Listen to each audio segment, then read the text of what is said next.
So, are you guys aware that I have to be at Endwar in like 7 days? And like 7 days after that, I have to be at a whole other event in Knoxville?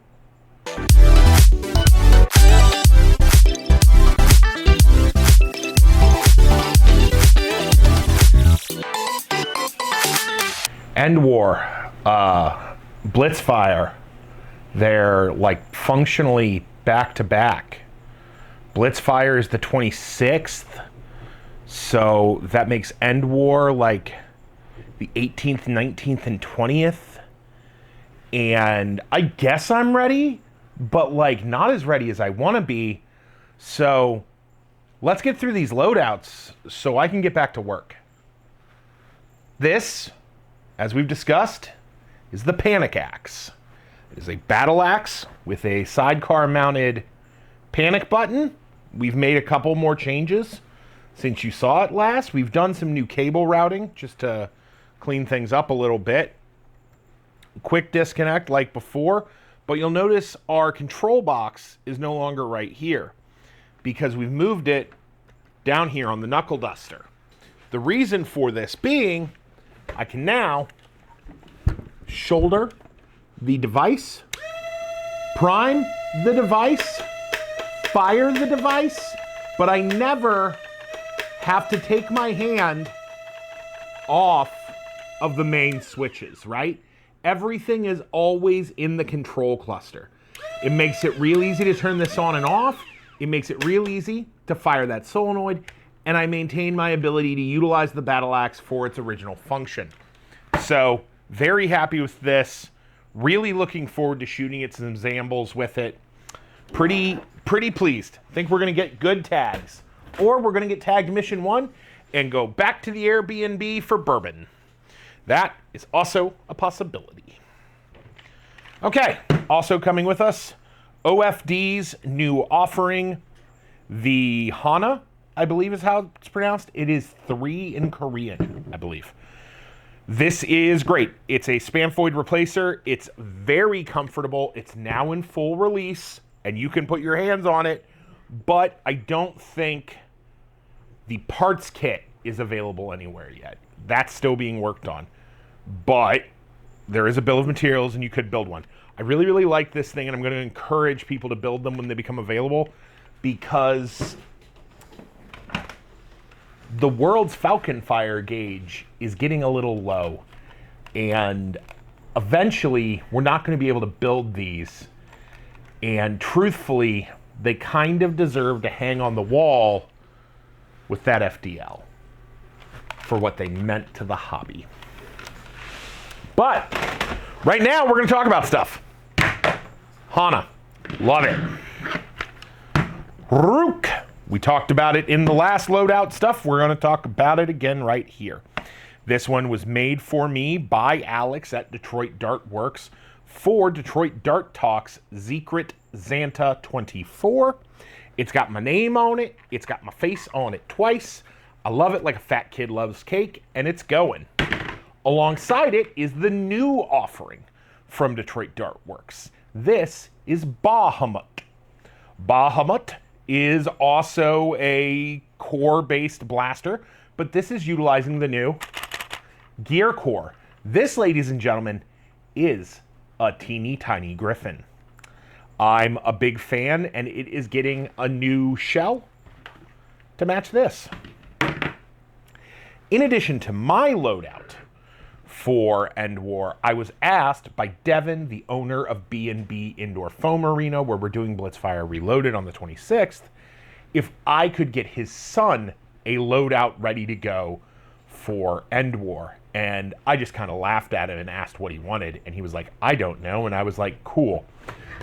So he had bought himself a Nightingale, so I went ahead and gave his son a Nightingale.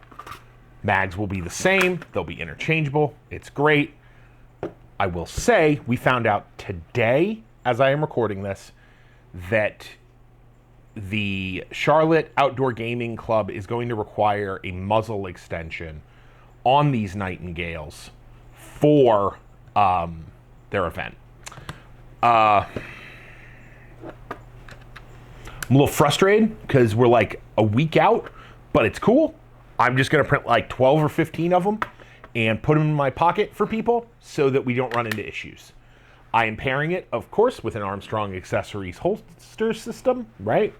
And it's on a bit of a drop leg rig because, you know, he's a young dude. They like young dude things, and it fits on your belt. I've also printed not one, but two custom quivers created by Jay at Armstrong Accessories just for B&B. You can see they say B&B. And, of course, because it is a modern HVZ, we're doing some MXL Fates. I made one for each of them. They can keep it after the event, like father-son dueling pistols. I don't really care. I just want them to not die. Finally, we are, of course, bringing radios and tactical gears and various devices to keep ourselves cool. Neck fans and weird hats, and guys are bringing all kinds of stuff. Charlotte is hot. It's a hot game. The other thing we are bringing, however, is custom note card size maps. These maps have the campus divided into grids, so we can call areas by like A7, right? Like we're playing Battleship. It also has a little legend with all of the building names, and like they're color coded on the map. So you just have to reference the number and the color, and you can find the building in question on the maps. These are going to be super useful. And for my boy Ted, I made a bigger one to go in our little like arm sleeve thing so that we have color-coded maps of campus. They don't have the names, but I was going for this very particular size because it fits perfectly in the little fold-out sleeve we use. So, yeah, kind of gets you up to speed on loadouts. Honestly, for Blitzfire, I'm probably going to bring exactly what I am bringing for Endwar. I'm going to bring Bahamut, I'm going to bring Rook, and I'm going to bring the brand spanking new baby boy, Panic Axe. Again, this means that the 18th, 19th, and 20th, I'll be in Charlotte for Endwar, unless it's very, very wet, and then I'll be in Charlotte for bourbon drinking. The following weekend, the 26th, myself and Captain Xavier, who's staying with me, will be in Knoxville at B&B Indoor Foam Dart Arena for Blitzfire Reloaded. That is a 130 cap event, just like an HVZ. We're going to do 3v3 or 5v5, like semi-competitive tournament style game. And there might even be a prize at the end. Still working that out. But we'll be there, and we'll have stuff and swag and things. So I look forward to seeing you at either Endwar or at B&B for Blitzfire. Either way, I'm going to be in both places, and I look forward to seeing you. And if I don't see you there, I'll see you next time, right here on the Talonaxearmory.